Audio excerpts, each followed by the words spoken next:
Hey everyone, Grayson the Bard here, and welcome back for day 108 of the hunt today. Today we are going to be fighting the first monster of a two-monster series. These guys are usually paired together. They do not ever, I think, show up in a game without the other one. So this is going to be one of those where I talk about both of them and see if I feel like either of them are going to come back, because if either of them come back, both of them do. Today we are fighting the first of a pair of flying wyverns, Eucanlos. And I'm gonna be 100% honest. I forgot that these guys were not technically Elder Dragons because they have they got the stature, they got the custom arena, they got that certain je ne sais quoi in order to be an Elder Dragon. But no, they're standard flying wyverns without wings. I think the only reason they're considered flying wyverns instead of their own classification is because I'm pretty sure they use the same skeleton as monsters like Tigrex, Nargacuga, and Barioth do. So they've got that quadrupedal stance, but they, move the same way that those do, just like a bit bigger and chunkier. I keep saying they because I'm thinking about both of the monsters, but today we're just fighting Eucanlos, the Avalanche Wyvern, who is often paired with a Cantor, who we're going to fight tomorrow. And if you remember from a couple weeks ago when I fought Obida Tarasu from Monster Hunter Frontier, also kind of aligned with that. All three of them have kind of a very, turtle-y shape to them without, the turtle shell. When you look at a Cantor, or when you look at Eucanlos, his face does kind of remind me of a turtle when I look at him and just the way he moves. I wish we had more turtle-like monsters in the game, and hopefully Wilds will fix that. The whole deal with Eucanlos is that it is essentially a giant snow shovel, a giant snow plow of a monster. It has this big protruding shovel-like jaw that it will use to dig up chunks of frozen earth to use as projectiles. It will do the standard, every monster needs an elemental beam. It'll shoot a big beam of ice, which does an insane amount of damage. It carts me in this hunt. I was not expecting that, especially since I was doing the high-rank hunt for reasons that I will get into shortly. But for the most part, it just kind of lumbers around, wipes at you with its claws, swipes at you with its tail, hits you with its jaw, and throws chunks of ice at you that it digs up out of the ground. It has a very simple moveset, which I think is often the curse of giant monsters like this, is they really can't be too fast or do anything too crazy with their bodies because they need to, you need to be able to get to them and their moves need to make sense.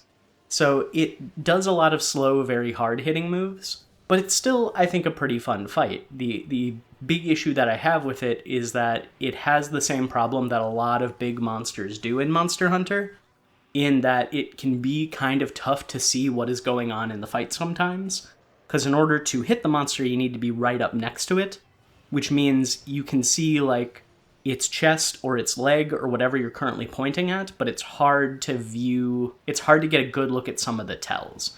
These are monsters that I think are much easier to fight with ranged weapons, which in Generations Ultimate, I don't have any ranged weapon builds currently online, so womp womp and all that. The best move it has, the single greatest move, is both famous and infamous, especially when I was playing Monster Hunter 4 Ultimate. It will burrow into the ground and then do this shark predator chase at you. It will come at you. It's back out of the ground, charging at you, barreling forward, and it has really good tracking, especially in 4 Ultimate. There were videos online that were specifically devoted to just how to dodge Eucanlos' charge.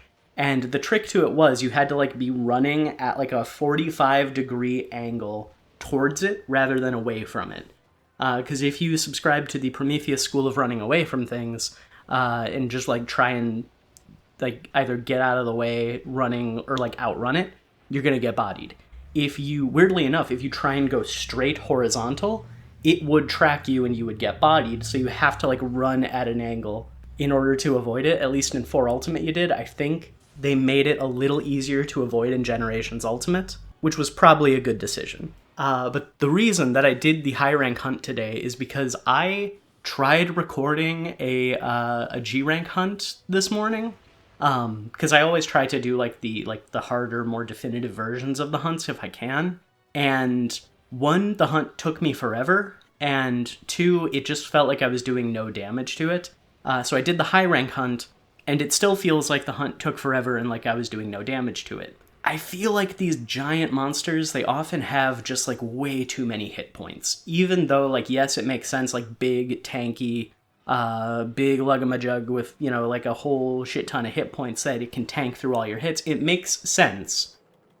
But I don't think it makes for a very fun fight. By about, like, minute 15, I was looking at my timer like, when is this thing gonna die? I am so ready to be done with this hunt. As much as I enjoy it, I just wanted it to be finished. So that's the only thing that really like holds Eucanlos back from me liking it. I really love its aesthetic. I love its big, dumb shovel jaw. I love how big and bulky and chonky it is. It has a very satisfying tail chop, with how just like meaty that thing is. And the fight for what it is pretty fun. I just think it needs like just a hair, just, you know, maybe like cut the hit points down by like a fifth or like a sixth. Not crazy much, so it still feels like you are breaking through a fortress, but enough that it doesn't feel like a slog. Yeah. It's a neat monster. I like it. And I really like how it pairs with the monster who we're going to fight tomorrow, who I'll talk more about tomorrow. In terms of whether I think it's going to return in Wilds, it's difficult to say. I think I have not seen, because again, I am fully spoiler-free on Monster Hunter Wilds, anything post the release date trailer back in September. So I don't know if any new maps have been revealed aside from the Scarlet Forest. I don't know any of the new monsters or anything like that. But I personally have not seen any ice monsters. And I haven't seen any like massive colossal creatures. So I don't think Eucanlos is going to show up in Wilds. If it does, I will be pleasantly surprised. I would love to see them revamp this fight and like to see how we can approach it with more verticality as hunters. But I don't think it's likely because it almost needs, you know, I was talking about Lao Shen. No, I was not talking about Lao Shenlong. I was talking about Lao Shenlong and a different thing that I'm working on. But it almost needs its own separate instanced map. And with how Wilds is like focusing on these big interconnected areas, I don't think they're going to do that.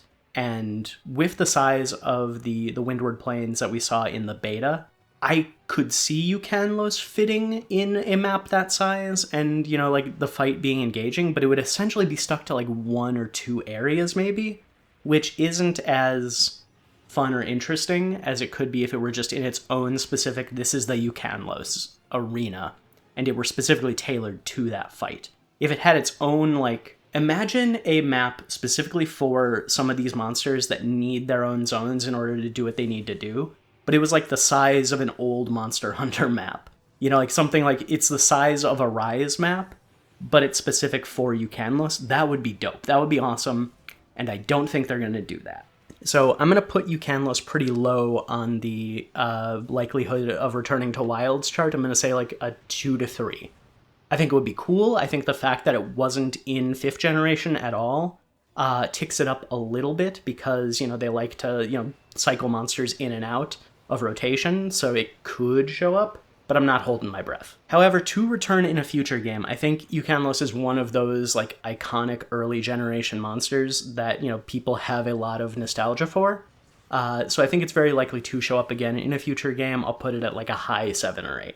All right, and that is going to be it for me for today, for the hunt today. Please stick around until the end of the hunt if you can. I always appreciate it. It helps out with algorithm things for the old YouTubes.